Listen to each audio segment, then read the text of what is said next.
हत्या बड़ा अपराध है, इसके बावजूद ऐसे अपराध होते रहते हैं। लेकिन अगर कोई कानून का रक्षक हत्या जैसा अपराध करे तो बात गंभीर हो जाती है। यतेंद्र यादव ने पिस्तौल उठाई तो पत्नी को ही ठिकाने लगा दिया। आखिर क्यों? सिपाही यतेंद्र कुमार यादव ने 26 अप्रैल 2020 को रात 9 बजे अपने चचेरे साले सुरजीत के मोबाइल पर फोन किया। फोन सुरजीत के छोटे भाई योगेंद्र ने उठाया। यतेंद्र ने कहा, सुनो, जैसे ही गेट में घुसोगे, घुसते ही नेम प्लेट लगी है, उसके ऊपर ग्रिल है, चाबी वहीं रखी है और अंदर पिंक के आंगन में आप उन लोगों को, ससुरवालों को बता देना, मतलब हमने पिंकी को गोली मार दी है, साफ सीधी बात है। योगेंद्र ने पूछा, कब? यतेंद्र ने बताया, आज रात में। बचिया कहाँ है? इस पर यतेंद्र ने कहा, बचिया भी गायब है, आप उनको, ससुरवालों को बता देना, बहुत सोच समझ कर ही कोई कदम उठाए। हमें जो करना था कर दिया, आप समझदार हो, जो भी गलती हुई माफ करना। अभी चाहो कभी कॉल करो, रात की बात है, जो भी कार्रवाई करवानी है करवाओ। उत्तर प्रदेश के फिरोजाबाद जनपद के शिकोहाबाद थाना अंतर्गत हाईवे स्थित आवास विकास कॉलोनी 39 के सेक्टर 3 में 32 वर्षीय सरोज देवी उर्फ पिंकी अपनी 3 बेटियों 10 साल की आकांक्षा, 8 साल की आरती व सबसे छोटी 4 साल की अन्या के साथ अपने निजी मकान में रहती थी। सरोज का पति यतेंद्र कुमार यादव आगरा के थाना सिंघिया में डायल 112 पर सिपाही पद पर तैनात था। बीच बीच में यतेंद्र घर पर अपनी पत्नी और बेटियों के पास आता जाता रहता था। कहते हैं कभी कभी खून सिर पर छठ बोलता है। यही बात यतेंद्र के साथ भी हुई।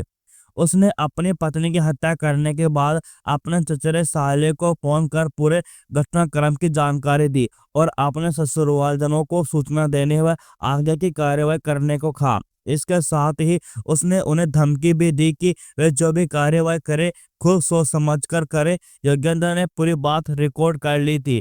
उसे जैसे भी बहनोई यतेंद्र से अपनी चचेरी बहन पिंकी की हत्या की जानकारी मिली, उसके हाथ पैर फूल गए।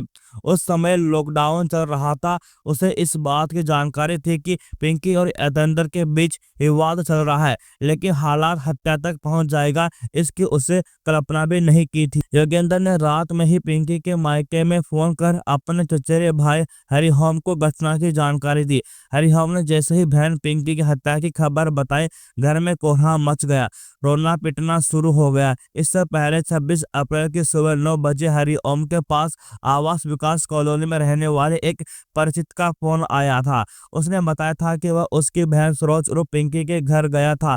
मकान का गेट अंदर से बंद था, कई आवाजें देने पर भी गेट नहीं खुला। इस पर हरिओम ने अपने बहनों यतेंद्र व बहन सरोज उर्फ पिंकी के मोबाइल पर फोन किया, लेकिन किसी ने भी फोन नहीं उठाया। हरिओम ने अनुमान लगाया कि वे लोग कहीं गए होंगे, मोबाइल घर पर भूल गए होंगे। रात को हरिओम के पास योगेंद्र का फोन आने पर बहनोई यतेंद्र द्वारा बहन सरोज और पिंकी की हत्या किए जाने की जानकारी हुई। हरिओम ने थाना शिकोहाबाद पुलिस को घटना की जानकारी दे दी। इस पर थाना पुलिस रात में ही आवास विकास कॉलोनी स्थित उस मकान पर पहुंची, लेकिन मकान का दरवाजा बंद देखकर लौट गई। पुलिस ने हरिओम से थाने आने को कहा। इन सब बातों के चलते काफी रात हो गई। इसके साथ ही लॉकडाउन के चलते और गांव में एक गमी होने के कारण हरिओम व उसके घर वाले शिकोहाबाद नहीं आ पाए थे। पुलिस लेकर पहुंचे मायके वाले दूसरे दिन 27 अप्रैल को सुबह होते ही हरिओम यादव अपने पिता राम प्रकाश व अन्य रिश्तेदारों के साथ शिकोहाबाद की आवास विकास कॉलोनी पहुंच गए और पुलिस को सूचना दी। घर वालों के आने की सूचना पर थाना प्रभारी अनिल कुमार पुलिस टीम के साथ आवास विकास कॉलोनी पहुंच गए। हरिओम ने पुलिस को बताया कि बहनों यतेंद्र ने फोन पर ताऊ के लड़के योगेंद्र को मकान की चाबी ग्रिल के ऊपर रखी होने की जानकारी दी थी। इस पर चाबी को तलाश किया, बताए गए जगह पर चाबी मिल गई। मकान का ताला खोलकर पुलिस अंदर गई। अंदर में सरोज की खून से लथपथ लाश पड़ी हुई थी। तीनों बच्चियां भी गायब थी। थाना प्रभारी अनिल कुमार ने मामले की गंभीरता को देखते हुए यह सूचना अपने उच्च अधिकारियों को दे दी। सूचना पर सीओ इंद्र प्रभा सिंह व ACP Rajesh Kumar forensic team को लेकर मौका वारदात पर पहुंच गए। हत्या की जानकारी होते ही कॉलोनी के लोग भी एकत्रित हो गए। सिपाही द्वारा पत्नी की हत्या किए जाने की खबर से सनसनी फैल गई। पुलिस अधिकारियों ने लाश को बारीकी से निरीक्षण किया। मृतक के शरीर पर चोटों के साथ ही गोलियों के 4 निशान भी मिले। फोरेंसिक टीम ने भी जांच कर पूरे घर को साक्ष्य जुटाए। लाश के पास एक दीवारों पर खून के छींटे मिलने के साथ ही टूटी हुई चूड़ियां भी मिली। इससे अनुमान लगाया गया कि मृतका ने अंतिम सांस तक पति के साथ संघर्ष किया था। हरिओम ने हत्यारोपी सिपाही यतेंद्र द्वारा किए गए फोन की रिकॉर्डिंग भी पुलिस अधिकारियों को सुनवाई। मकान से पुलिस को 2 मोबाइल फोन मिले। यह मृतक के बताए जा रहे थे। पुलिस ने फोनों के लॉक खुलवा कर जांच कराने की बात कही। तीनों बेटियों के स्कूल ID कार्ड के बाहर बड़े मिले। 4 साल पहले यतेंद्र ने अपने परिचित के जरिए सिखवाबाद की आवास विकास कॉलोनी में प्लेट खरीदा और रजिस्ट्री पत्नी सरोज के नाम कराई थी। इसके बाद मकान बनवाया था। आवास विकास कॉलोनी का इलाका आबादी से दूर होने से सिपाही यतेंद्र ने सुरक्षा की दृष्टि से 5 CCTV कैमरे लगवा रखे थे। शातिर सिपाही ने पत्नी की हत्या के बाद सारे सबूत मिटाने की कोशिश की थी।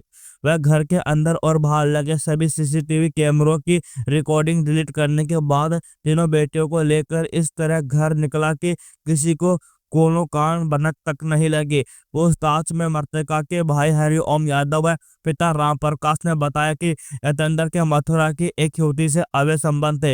इसके चलते पति पत्नी में विवाद होता रहता था। यतेंद्र मकान बेचने का दबाव बनाने के साथ ही दहेज की मांग को लेकर बहन पिंकी का उत्पीड़न करता था। सरोज की शिकायत घर वालों ने यतेंद्र को कई बार समझाया, लेकिन उस पर कोई असर नहीं पड़ा। यतेंद्र आए दिन पिंकी के साथ मारपीट करता था और इसी के चलते यतेंद्र ने उसकी हत्या कर दी। घटना के बाद से तीनों बच्चियां भी गायब थी। घर वालों को आशंका थी कि आरोपी ने बच्चियों के साथ कोई अनहोनी न कर दी हो। पड़ोसियों ने बताया कि रात में उन्हें गोली चलने की आवाज सुनाई नहीं दी।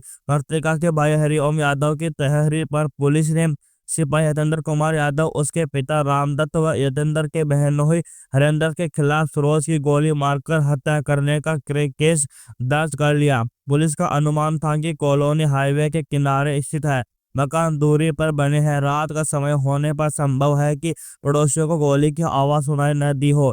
एक पड़ोसी ने इतना जरूर बताया था कि शनिवार की शाम सरोज को घर के दरवाजे पर बैठा देखा था। ACP ने बताया कि या तो कैमरे बंद किए गए थे या फिर रिकॉर्डिंग डिलीट कर दी गई। आगरा से जानकारी करने पर पता चला कि यतेंद्र 26 अप्रैल को दोपहर 2 बजे से अनुपस्थित चल रहा था। उसके खिलाफ आगरा में रपट लिखी गई है। बेटियां लापता। पुलिस का मानना था कि हो सकता है कि तीनों बेटियों आरोपी यतेंद्र अपने साथ ले गया हो। बेटियों को लेकर वह कहां गया, इसका कोई पता नहीं चल रहा था। पुलिस व फोरेंसिक टीम ने मौके की कार्रवाई निपटाने के बाद लाश को पोस्टमार्टम के लिए जिला चिकित्सालय फिरोजाबाद भिजवा दिया। हत्यारोपी सिपाही की गिरफ्तारी के बाद लॉकडाउन में पुलिस ने 3 टीमें गठित की। इन टीमों ने मैनीपुरी और इटावा स्थित सिपाही के घर व रिश्तेदारों के अलावा आगरा व मथुरा में भी दबिशें दी। मथुरा के थाना हाईवे क्षेत्र निवासी उसकी प्रेमिका से भी पूछताछ की गई, लेकिन हत्यारोपी सिपाही का कोई सुराग नहीं मिला। प्रेमिका ने पुलिस को बताया कि यतेंद्र से 1 साल से बात नहीं हुई है। आरोपी का एक मामा भी कांस्टेबल था। मामा के मोबाइल की भी कॉल डिटेल्स खंगाली गई। जांच में पता चला कि मामा के मोबाइल पर एक भी फोन आरोपी का नहीं आया था। आरोपी की तलाश में पुलिस द्वारा लगातार दबिशें दी जाने पर भी पुलिस के हाथ खाली थे। सरोज और पिंकी इटावा जनपद के थाना अंतर्गत गांव नंगला नया कुरवा निवासी रामप्रकाश यादव की बड़ी बेटी थी। स्वभाव से मिलनसार पिंकी की शादी 2008 में मैनीपुरी जनपद के कुरा थाना अंतर्गत गांव अरबुलपुर शौक निवासी रामदत्त यादव के बेटे यतेंद्र कुमार यादव के साथ हुई थी। यतेंद्र 2005 में बेंच का सिपाही है। ससुरालजनों को बताया कि 1.5 साल पहले यतेंद्र की तैनाती मथुरा जनपद के थाना हाईवे में हुई थी। ड्यूटी के दौरान यतेंद्र की मुलाकात उसी क्षेत्र की रहने वाली एक युवती से हुई। दोनों के बीच प्यार परवान चढ़ा तो वह यह भी भूल गया कि पहले से शादीशुदा है। सिपाही यतेंद्र अपनी प्रेमिका को लेकर फरार हो गया। जब यह बात प्रेमिका के घर वालों को पता चली तो उन्होंने थाना हाईवे में मुकदमा दर्ज करा दिया।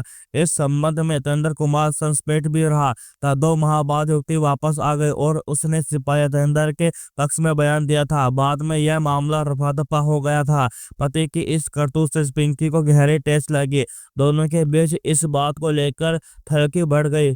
छोटी मोटी बातों को लेकर दोनों के बीच विवाद होने लगे। इसके चलते जीवन भर साथ निभाने वाली पत्नी पिंकी पति की नजरों में खटकने लगी थी। घटना के 3 दिन बाद मृतका पिंकी की तीनों बेटियां नाना के गांव नंगला यानी कुरा से 3 से 4 किलोमीटर दूर रोरा गांव की रोड पर मिली। उन्हें दिन के समय यतेंद्र छोड़ गया था। बच्चियों को देखकर गांव वालों ने उनसे पूछताछ की। इस पर सबने बड़ी लड़की आकाशा ने अपने नाना राम प्रकाश यादव के साथ ही गांव का नाम भी बता दिया। पास का गांव होने के कारण गांव वाले उनके परिवार वालों को जानते थे। गांव वालों ने तीनों बच्चियों को उनके गांव पहुंचा दिया। बच्चियों ने बताया कि पापा उन्हें कार से छोड़कर चले गए थे। बच्चियों के मिलने की सूचना पुलिस को भी दे दी गई। आकाशा ने बताया कि उसने पापा को मम्मी को गोली मारते देखा था। हम लोग डर गए थे। घटना के बाद आरोपी सिपाही की गिरफ्तारी के लिए पुलिस ने काफी प्रयास किए, लेकिन सफलता न मिलने पर एसीपी सचिन पटेल ने इसे गंभीरता से लिया और आरोपी पर 15,000 का इनाम घोषित कर दिया। उन्होंने थाना प्रभारी अनिल कुमार को उसकी गिरफ्तारी के भी निर्देश दिए। पकड़ा गया आरोपी आखिर पुलिस की मेहनत रंग लाई। लॉकडाउन में फरार चल रहे हत्यारोपी सिपाही यतेंद्र को पुलिस ने सिखवाबाद के सुभाष तिराहे से लगभग 1 माह बाद 24 मई की सुबह 5:45 तक गिरफ्तार कर लिया। जब वही जाने के लिए वाहन का इंतजार कर रहा था, सिपाही के कब्जे से 32 बोर की देसी पिस्टल भी बरामद हुई। इसी पिस्टल से उसने अपनी पत्नी पिंकी की हत्या की थी। पुलिस ने सिपाही यतेंद्र के खिलाफ हत्या के साथ ही 25 आर्म्स एक्ट के अंतर्गत ही मुकदमा दर्ज किया। थाने में एसीपी ग्रामीण राजेश कुमार ने प्रेस वार्ता में हत्यारोपी यतेंद्र कुमार यादव उर्फ सिंधु की गिरफ्तारी की जानकारी दी। घटना के बाद वह बच्चियों को नाना के गांव के पास छोड़ गया था। पुलिस ने उसके घर से गिरफ्तारी से 15 दिन पूर्व कार बरामद कर ली थी। विवेचना में यह बात सामने आई कि सिपाही के एक युवती से प्रेम संबंधों को लेकर पिछले 1.5 साल से पति पत्नी के बीच कहल शुरू हो गई थी। यतेंद्र पत्नी पर मकान को बेचने का दबाव डालता था। 26 अप्रैल को यतेंद्र आगरा से सिखवाबाद स्थित अपने घर आया हुआ था। पुरानी बातों को लेकर पति पत्नी के बीच विवाद हो गया। मामला इतना बड़ा कि यतेंद्र ने पत्नी सरोज और पिंकी के साथ मारपीट की। इससे भी जब उसका मन नहीं भरा तो उसने साथ लाई देसी 32 बोर की पिस्टल से 4 गोलियां उसके सीने में उतार दी। घटना को अंजाम देने से पहले उसने अपनी तीनों बेटियों मकान के बाहर खड़ी कार में बैठा दिया था। बड़ी बेटी आकांक्षा अपने पिता की करतूत को पूरी तरह समझ गई थी, लेकिन पिता द्वारा धमकी देने से वह चाह कर भी कुछ नहीं कर सकी थी। घटना को अंजाम देने के बाद सिपाही यतेंद्र तीनों बेटियों को लेकर फरार हो गया। गिरफ्तारी के बाद आरोपी सिपाही ने अपना जुर्म स्वीकार कर लिया।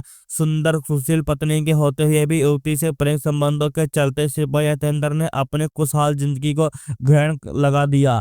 कथा पुलिस सूत्रों पर आधारित है।